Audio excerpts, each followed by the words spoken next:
مولاي صل وسلم دائما ابدا على دوستو سورۃ الدہر کی آیت نمبر 7 کی تلاوت کی ہے۔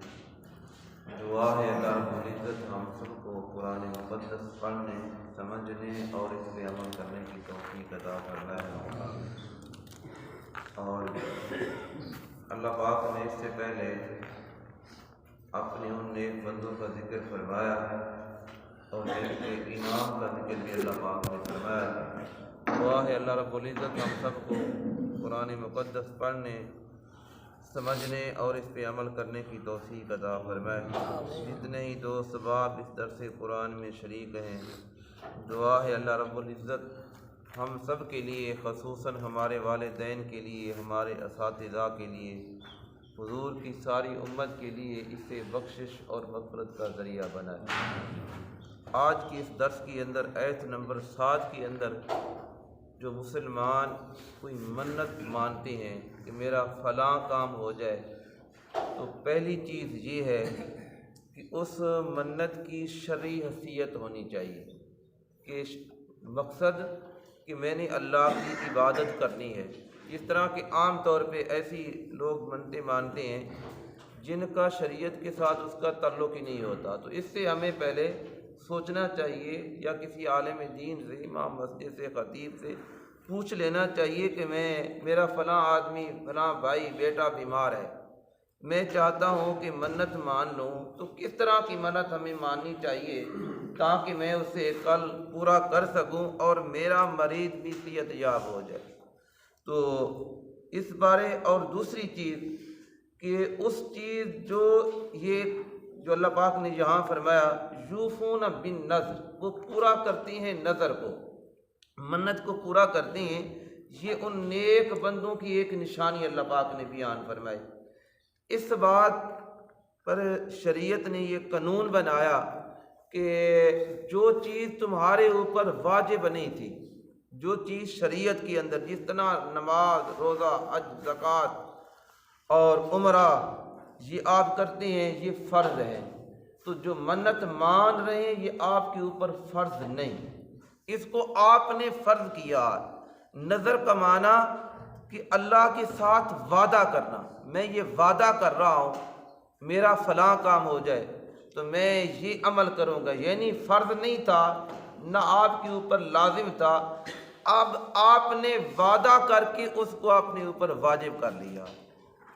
آپ کے ذہن کے اندر یہ بات سمجھ آئی کہ جو چیز آپ کے اوپر لازم نہیں تھی، واجب نہیں تھی، ضروری نہیں تھا، اور آپ نے اللہ کے ساتھ وعدہ کر کے اب وہ وعدہ آپ نے پورا کرنا ہے، جو منت آپ نے مانی ہے اس کو آپ نے پورا کرنا ہے، تو یہ وعدہ ہے اللہ کے ساتھ۔ تو اس بات کا بھی علماء مفسرین نے بڑی تفصیل کے ساتھ اس بات کا ذکر فرمایا کہ منت وہ شخص مانے جو عاقل بھی ہو، عقل رکھتا ہو، اور بالغ بھی ہو، نہ بالغ ہو، بچہ چھوٹا ہے اور سن بلوغت کو نہیں پہنچا، اس پہ اوپر یہ واجب نہیں، اور ایک آدمی عقل مند نہیں، وہ پاگل ہے، وہ جو کہتا پھر اس کی بات پہ اعتبار نہیں ہوگا، تو عقل بھی رکھتا ہو، عاقل بھی ہو، بالغ بھی ہو، اور پھر اللہ کے ساتھ وعدہ کرے کہ میں یہ عمل کروں گا، اب اس کا یہ عمل،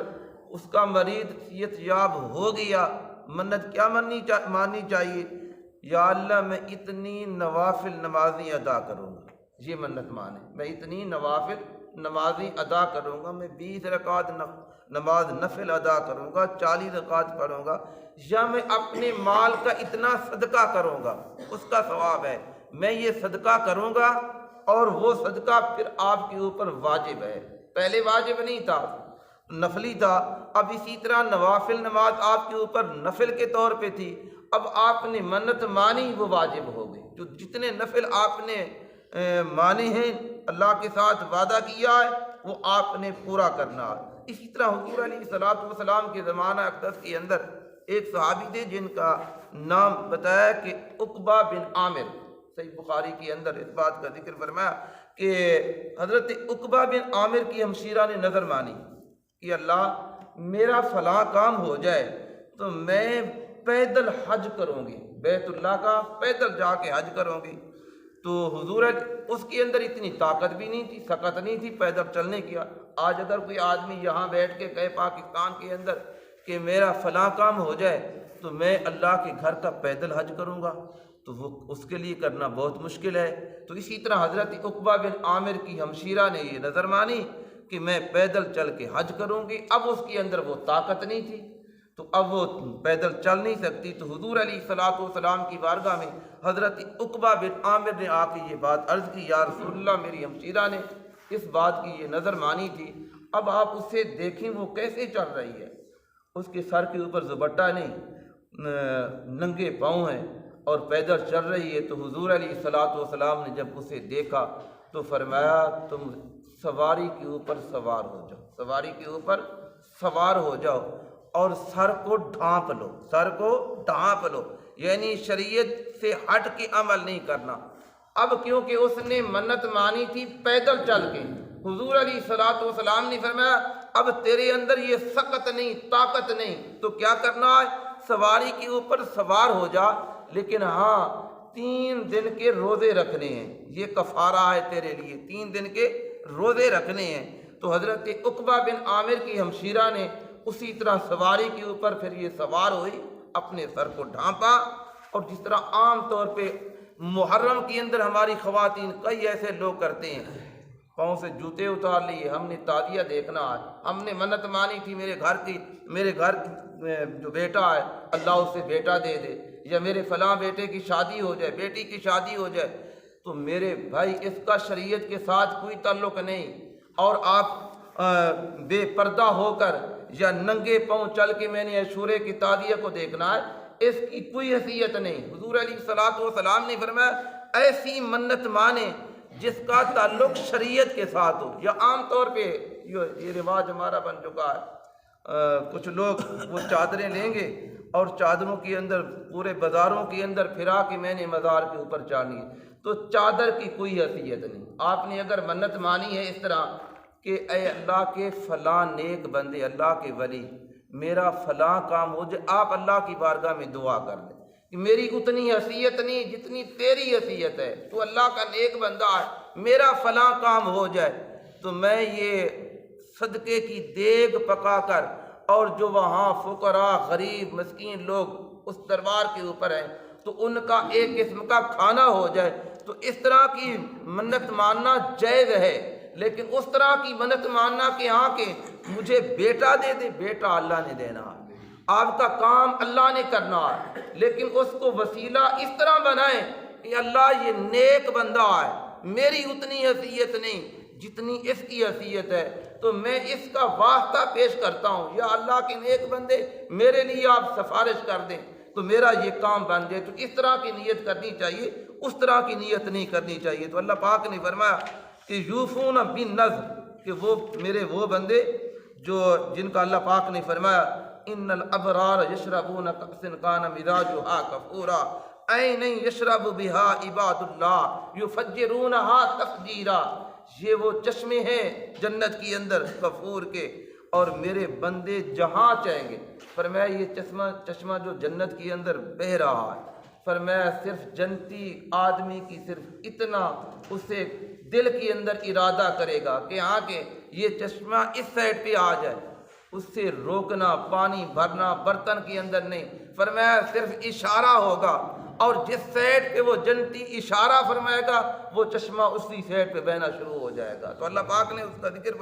فرمایا یہ وہ نیک بندے ہیں، تو ان نیک بندوں میں سے وہ لوگ ہیں فرمایا جو اپنی نظر کو پورا کرتے ہیں۔ میرے بھائی آج آپ نے نظر کے بارے میں اس بات کی تفصیلاً آپ نے ذکر سنا، ایسی نظر مانی چاہیے۔ مثال کے طور آپ کا کوئی عزیز ہے، آپ کا بیٹا ہے، مصیبت کے اندر ہے، اسپتال کے اندر داخل ہے، تو آپ نظر مانیں اللہ میرے بیٹے کو یا اللہ تو صحت دے دے، تو میں اتنے دن کا نفلی روزہ رکھوں گا، 3 دن کا، 4 دن کا، 5 دن کا، یا اس طرح اے اللہ میرے بیٹے کو صحت یاب کر دے، میں اتنے دن کا تیرے گھر کے اندر بیٹھ کے نفلی اعتکاف کروں گا، وہ عبادت ہے، آپ عبادت کے اندر رہیں گے۔ اے اللہ میرے یہ فلاں جائز کام ہو جائے تو میں اتنا صدقہ کروں گا، تو اس کے بعد وہ صدقہ کرنا آپ کے لیے واجب ہے۔ تو اللہ پاک نے فرمایا یوفون بالنذر یخافون، پھر یہ کام کرنے کے بعد بھی وہ اللہ سے ڈرتے ہیں، یخافون یومن، اس دن سے ڈرتے ہیں جو قیامت کا دن ہے، جو معاشر کا دن ہے، جو سب کے اکٹھے ہونے کا دن ہے۔ اللہ پاک نے فرمایا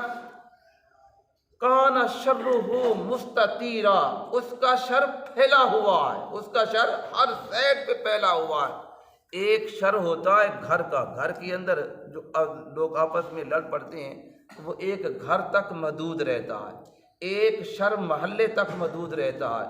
ایک شر ملک کے اندر محدود رہتا ہے۔ یہ ایسا شر ہے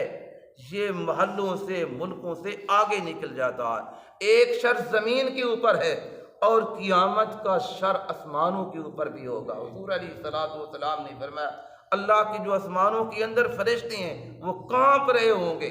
فرمایا اسی طرح جو چاند سورج ہے یہ بے نور ہو جائے گا، ستارے گر پڑیں گے۔ فرمایا اس قیامت کا شر وہاں تک پھیلا ہوا ہوگا۔ اور زمین کی طرف،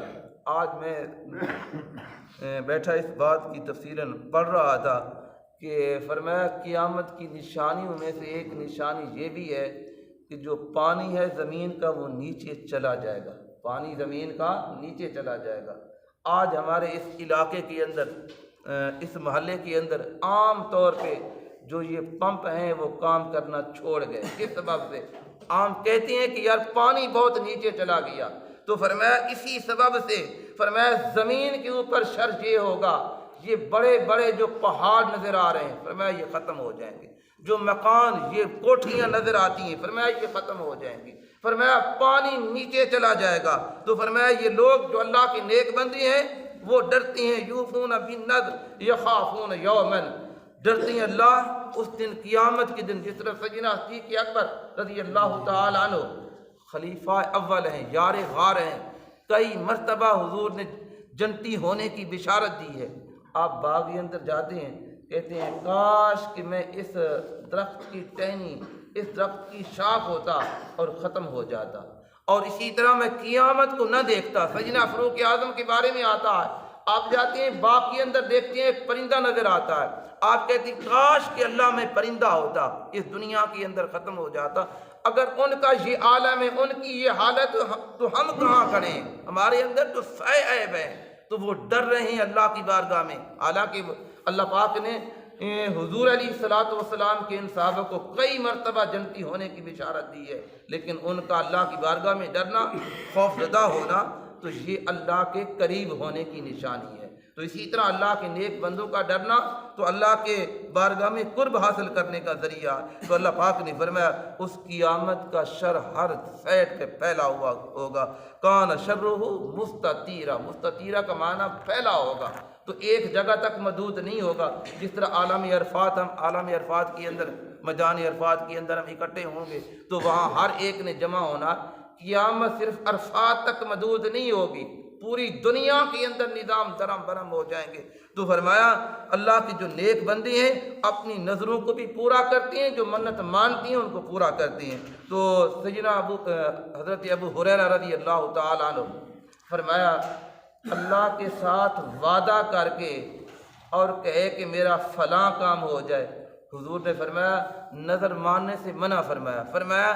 ایسا نہ کرو کہ اپنے رب کے ساتھ تم شرط لگا کے کہ میرا کام یہ ہو، اللہ کی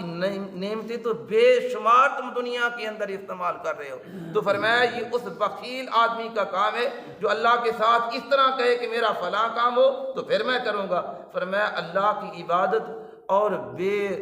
لوث ہو کر اور اللہ کی بارگاہ میں رب کی رضا کے لیے جتنی عبادت کی جائے اتنی کم ہے، کیونکہ اللہ پاک نے فرمایا وما خلقت الجن والانس الا لیعبدون۔ وہ بخاری شریف کی حدیث پاک بھی جمعے کے دن میں نے بیان کی کہ نوافل پڑھتے پڑھتے انسان اللہ کے قریب ہو جاتا ہے۔ نوافل پڑھتے پڑھتے 5 وقت کی نماز یہ فرض ہے، عام طور پہ اس بات کو نہ لیا کرے، دھیان کیا کریں یار نوافل کا حکم آیا، فرضوں کا نہیں آیا۔ فرض تو لازمی ہے، 5 وقت کی نماز تو لازمی ہے، اسی طرح تہجد کی نماز ہو گئی، اس کو آپ اپنی زندگی کے اندر زندگی کا زیور بنا لیں کہ میں تہجد کی نماز پڑھوں گا، وہ نوافل ہے۔ اور اسی طرح اس کے علاوہ اشراق نماز ہے، اس کو پڑھنے یہ نوافل ہیں۔ تو نوافل پڑھتے پڑھتے حضور نے فرمایا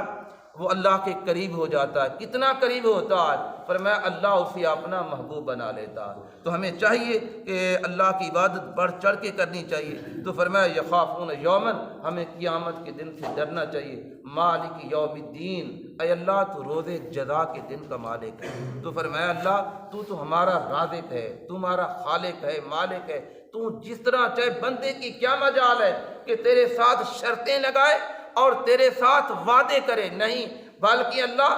جو غلام ہوتا ہے، غلام کی مرضی نہیں ہوتی، ہم اللہ کے غلام ہیں، اللہ کے بندے ہیں، تو اللہ کی مرضی چلنی چاہیے، ہماری مرضی نہیں ہونی چاہیے۔ تو فرمایا کان شرہ مستطیرا، اور قیامت کا جو دن ہے فرمایا وہ تو ہر سو پھیلا ہوگا۔ تو حضور نے کیا ارشاد فرمایا؟ فرمایا جو نوجوان ہے اپنی زندگی کو سنبھال کے رکھتا ہے، جب گناہوں سے توبہ کرتا ہے، فرمایا کل قیامت کے دن عرش الہی کے نیچے ہوگا۔ فرمایا وہ نوجوان، وہ شخص جن کا تعلق اللہ کے گھر کے ساتھ رہتا ہے، فرمایا ان کا دل ہر وقت اللہ کے گھر کی طرف دھیان رہتا ہے۔ میں نے صبح کی نماز پڑھ لی، اب میں نے زور کی تیاری کرنی ہے، گھر میں جاتا ہے، دکان پہ بیٹھا ہے، دل کے اندر خیال یہ ہے کہ میں نے زور کی نماز ادا کرنی ہے، زور کی ادا کر لی تو اس کے بعد اس کا خیال یہ ہے میں نے عصر کی نماز خیال کرنی، تو یہ دل مسجد کی طرف ہے۔ فرمایا جس کا دل اللہ کے گھر کے ساتھ معلق رہے گا، فرمایا قیامت کے دن اللہ اتنے عظیم اجتماع سے فرمائے گا کہ میرا وہ بندہ بھی میرے عرش الہی کے نیچے آ جائے۔ تو دعا ہے اللہ رب العزت ہم سب کو حضور علیہ الصلوۃ والسلام کے بتائے ہوئے احکام کے مطابق عمل کی توفیق عطا